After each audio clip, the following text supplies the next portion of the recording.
Good evening, ladies and gentlemen, and welcome to another edition of the Just Us Review. We like to take our favorite comic book shows out there, give you the lowdown and the breakdown of what's good out there and what's completely crap. This week was a short week as Black Lightning wasn't featured this week for some odd reason. So today we'll give you the breakdown of what happened on Arrow and Flash. I'm sorry, Batwoman. You let me down too much for me to review you. I only needed one. I only needed one. Ready? Mm-hmm. So this week, we're going to kick it off with the speedster himself, the Flash. Like I said, unfortunately this week, the Flash, Barry, he's taking a vacation with Iris, so they weren't in this episode. So we pretty much just got the rest of the Scooby-Doo gang. So it was pretty much a very Cisco focused. Cisco was stepping into his role as being the leader when Barry was gone, and he's trying to come to terms with that. While all this is going on, we find out that Gypsy, may she rest in peace, has died. So disrespectfully, too, because they don't even show her. They don't even show the actual actress. They show some double getting killed, and now they're trying to figure out who did this. With the B plot, of course, being Joe and the Indiana Wells being trapped in the basement. Now, let's kick this off. How do we feel about this episode? This episode was garbage. It was complete and utterly a waste of time. So, here's my thing. We're focusing on Cisco again after last week. That's the first thing that got me. I don't mind Barry and Iris not being in this episode because Barry sucks. But what really irks the shit out of me is the whole... Cisco is that dependent on Barry that he needs to make a AI that would do what Barry does. So to give you guys a heads up, Cisco creates this whole software that replicates everything that Barry would do. And it's extremely creepy and a little bit disgusting. So and this is for a 2-day trip. For a 2-day trip. Now this is the part that kills me. Cisco has never been this dependent on anyone. He's always been his own character. He's always been like, I march to the beat of my own drum. And now that he finds out that Barry isn't going to be there, he kind of needs like what do you call those animals? A support animal in the form of technology. And it's very disturbing, especially for this character that came out of nowhere. I think what's even worse about it is like you defer to Barry on your decision making. I've watched this show since the beginning. He does not make very good decisions. Not only that, he's leaned on you like a crutch since the beginning.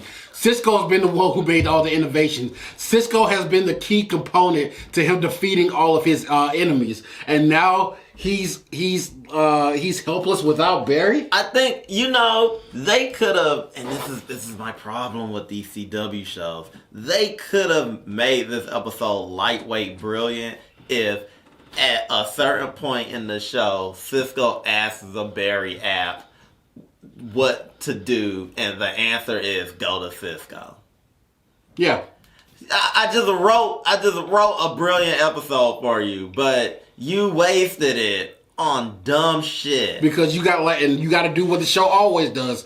It has to prop up Barry like he's the quintessential answer to everything when he's really nothing but garbage fodder. Exactly. Even when he's not there. So they go to search for the person who killed Gypsy, and they find out that it's another breacher.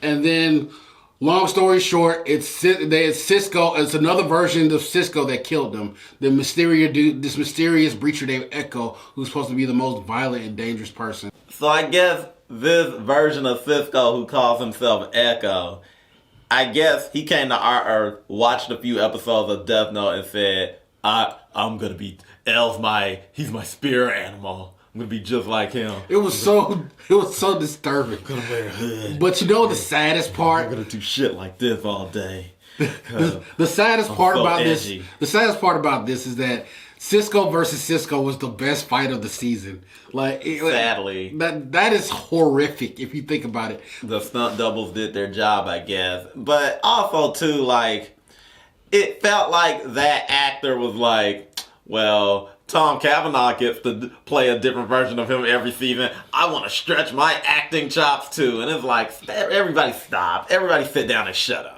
Everybody shut up. let's end this with some dignity. Exactly. And of course, Danny Trejo, he just needed gas, buddy. He really did. He just showed up and was like, What camera am I looking at? Okay.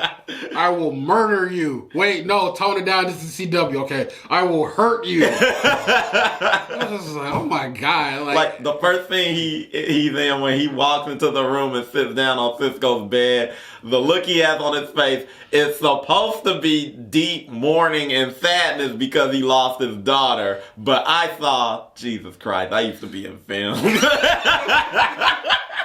I know exactly what it means. Because as soon as he came down, he sat down, he was like, man, I need to fire my accountant. Why am I still doing shows like this? I guess that's what you call method acting. and shouts out to the woman who's playing Cisco's girlfriend right now, because she really tried to drive it home. Yeah, that she was actually the bright spot in the episode because she did candy Cisco's ass a little bit, but I give that a pass because like they blow smoke up Barry's ass every week. Cisco should get some of that hand job too. I know that sometimes the chimney smoke needs to go up another pipe. The B plot of the episode ain't even worth mentioning because it was literally Joe and Wells in a cave, stuck in a cave, talking about their feelings, and it was just so unnecessary. I have faith that will be found. And we know 5 years old. The theme of the episode was faith. Everybody had faith. Joe had faith. By the way, I know this is kind of a bit of a tangent, but when they're in the cave and Joe tells the story about how his wife left him and he was so in mourning, and then he went to church. and he couldn't cook dinner, and then the town, one day the neighborhood showed up and they had cooked food, and I was like, no they didn't. No they didn't. you a cop. No they didn't. They probably spat in it. Exactly. Like this is how you know the Flash is especially fake. Really? They did that for you? They did that for you. She didn't die. She left to chase drugs and to whore around town. I'm not slut shaming. She was just she preferred the crack to Joe. So all in all, it was a waste of an episode. Like I said, they didn't even bring up Crisis. No, they did. That's how sad it was. They did. Crisis was like, they were like, hey, we're just taking a break. Oh, you forgot the C plot. Caitlin did something at Mohinder. Oh my God. So, when Killer Frost decided, hey, I'm going to try something different. Mm-hmm. I'm going to take my wig off so Caitlin can talk to Mohinder. Take the wig off. You mean Caitlin is the good one and Killer Frost is the bad one? Take the wig off. All in all, to wrap this, put a bow on this. This is fucking horrific. Yeah. Like honestly, I was disgusted again too because we killed off another Afro-Latina character on the CW back to back in a row. Off screen, they didn't even give her they didn't even give her the respect of having the actual actress show up to finish off her own scene. Exactly, it's actually worse than the Zoe situation. You're right, because like they didn't show her face, they didn't call the actress and say, hey, you want to come over here and make $5 real quick? Nothing. Like, we're gonna put a stunt double in there and we're gonna kill the stunt double. And killed her off in the worst way too. Yeah, they made sure like we are never bringing her back. She died because she loved Cisco too much. Oh, you know what? Fuck this show. Exactly. I'm tired of this. You know what? Let's move on to something that's a little less disturbing. Really? Alright, we back to kick it off with Arrow. In this week's episode of the Arrow, the kids from the future have jumped back to the past to meet their father. On top of this, the what's it called? The Deathstrokes? The Deathstrokes have emerged for the first time, and now the crew's trying to get at them, working together as a unit for the first time. Father and daughter, father and son. And how we feel about this? Wait, hold on. You kick it off first. Yeah. Wait. Because we know everybody been asking about it. We're going to give you the good, we're going to give you the bad, and we're going to give you the laurels. Cutting straight to it, nothing but laurels. All right. I've been holding this in all day. Now I can say it. Stop! All of y'all stop! Stop listening to this bitch. She don't know what she doing. Now, if you don't know who the bitch he's referring to, this would be Mia Queen. Jesus I can't take it no goddamn more. Like it's Jesus. This is the lead weight that's dragging the show down. It's almost like she's like, you think Laura was a bad character? Hold my fucking beer. Laura's actually redeemable now. You forgot when Laura snatched that beer back and was like, no, you hold my beer. But we'll get to that later. So I don't know what it is about this show that nobody wants to call Mia out on her bullshit. Let's see. Connor won't do it because he's trying to fuck, and William won't do it because he ain't got the sack to do it. Everybody lets her run around, and the last person who stepped up to her and said something and told her about herself was Zoe, who died. Since they've become a team, every time something happens and it's a misstep, it's always Mia, and it's always right after she bitched and moaned and took command and said, no, we're doing things the way I want it to. And you would think after, like, I can count 3 times within the last couple of episodes. You would think after 3 times either someone else would take the reins or she would step back and say, wow, like, I am fucking up. So but they're not gonna do that. So we see the kids. Oliver meets Mia for the first time because he hasn't seen her, and he's like, hey, I pretty much, I miss you. I'm mad that I wasn't there. William, I'm mad I wasn't there to help raise you too. And they start giving him shit, like he didn't just sacrifice his life to save everybody. And that's what really, like, the shit that she... Technically, Mia gave him shit. So, Mia gave him shit, sorry. Mia was like, you weren't there. You chose to leave Mom and me instead of being with us. Oh. Like, you don't even fucking remember that. You don't know what the fuck happened. Bitch, I'm dead. Exactly. Because I've saved your life. Oh, then on top of that. So she goes off because she wants to fight the Deathstroke game by herself. And Oliver's like, I'm not gonna let you go. And this bitch has the nerve to step in Oliver's face like, I was trained by Nissa Al Ghul. You wanna find out how well she trained me?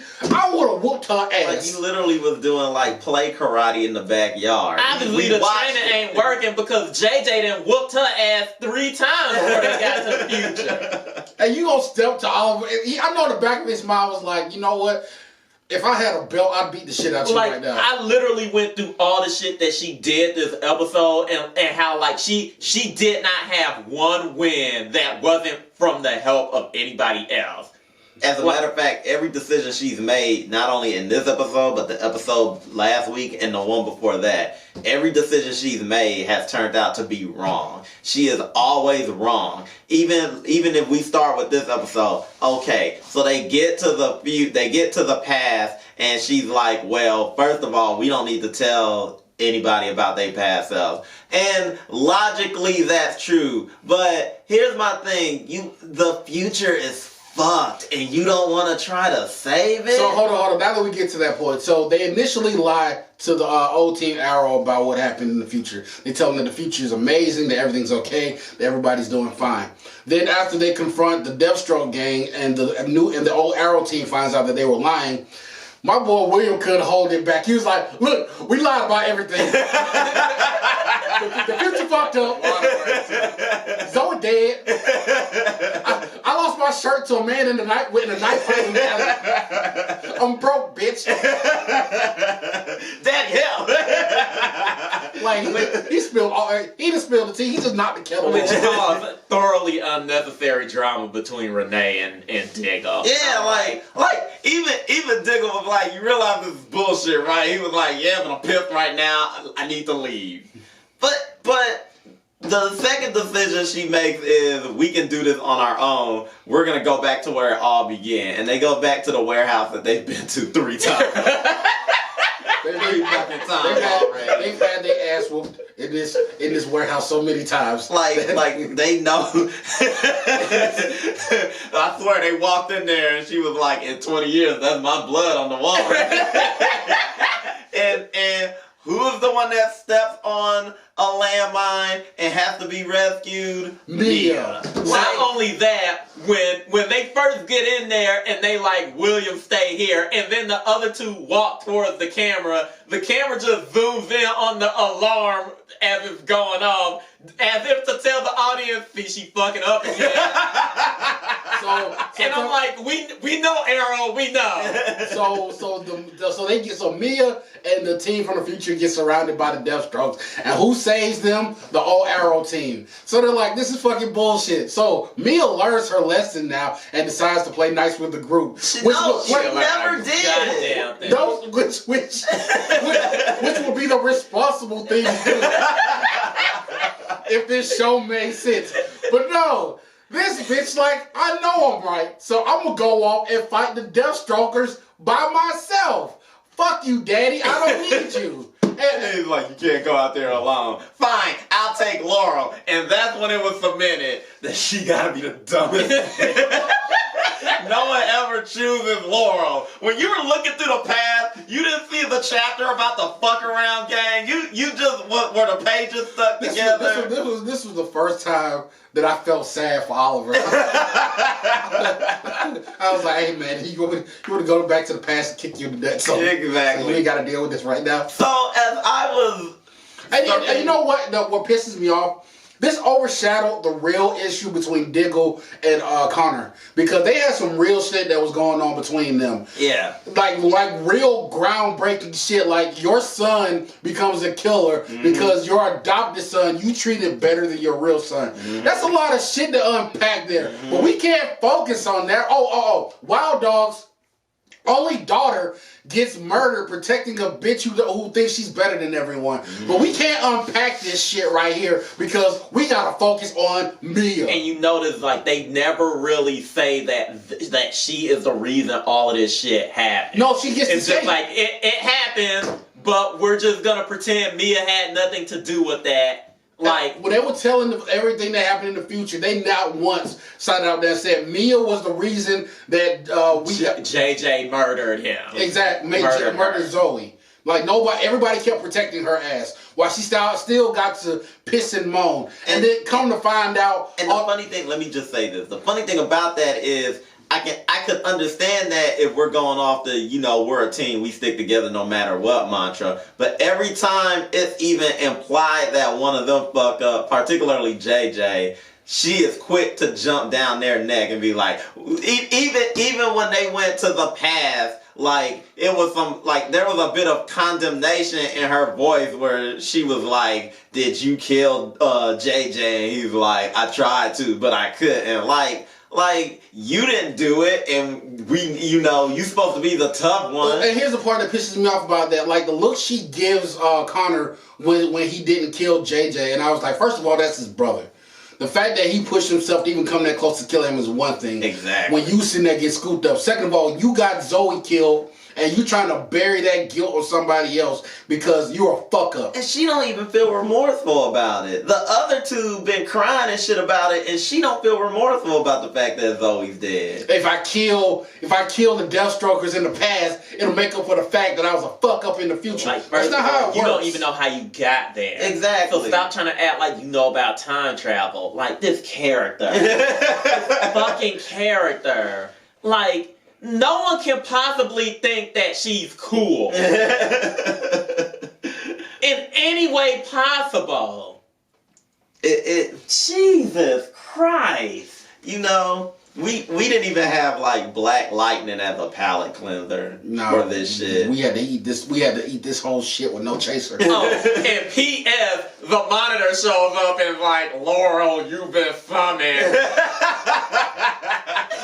And I'm like, I don't even know who to be mad at. The Monitor for popping up with this stupid ass mission, or Laura for giving this ugly ass smirk. I'm like, yeah, I'm gonna kill Oliver. Fuck. First of all, fuck the Monitor.